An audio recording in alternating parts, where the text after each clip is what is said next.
Can you tell me a little bit about how you create outsider art? So yeah, there's one I really want to tell you guys. So there's this guy that came in one day and he saw we had a show with OKF Amata and Angela Nguyen, and there was a T-shirt on the wall.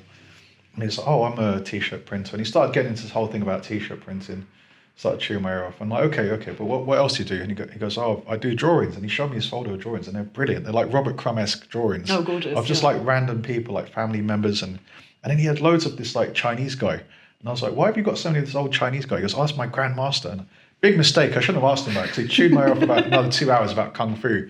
But it was brilliant. It was a brilliant story. I mean, it was worth it, because he told me the story how he's basically got beef with a lot of people in Harlesden, because the main Master Chen, his Kung Fu master, passed away, and he replaced him. So all these guys in Harlesden want to kick him into outer space, as he says, so he can so they can replace him and become number two. Yeah. And it all takes place in this church in St. Mary's Road, but it's like how. It's like a Shakespearean drama going on. But like this grand battle royale. This is like WWF, 1987, WrestleMania. It's like he's like Hulk Hogan versus, and they want to fuck each other up in Harlesden. So I said, look, you're not going to get anything out of that besides a bit of GBH. So don't do that, right? Why don't we bring that over here? Yeah, right? We'll put all your drawings up on put them in nice frames around the wall, and they'll have a nice. Little TV, because he had these videos from like 1987 when he was doing Kung Fu. Put the little TV with the VHS player and a little shrine for your master, and we'll have the mats out. So we'll turn this into a gym, and you can basically beat the shit out of anyone you like, and it's legal because we can call it performance, right?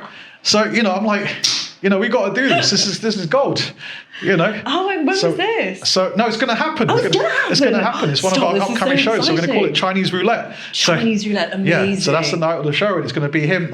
Come in, and if you beat him, you can replace Master Chen. But the beauty of it is it's all bullshit, really, isn't it? Because if you beat him, become Master Chen, so what? Love it. But I love that. I love that they all have this mission to become Master Chen. It's like, well, Master Chen's dead, mate. But they. Yeah.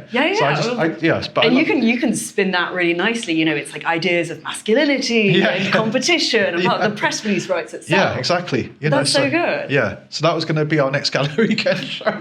That's such a good example of how you curate something. It's just let people beat the shit out of each other. Yeah. I think more galleries should do that. But the drawings are brilliant, though. Don't get me. I love his. I would buy every single drawing he does. He's a really good artist.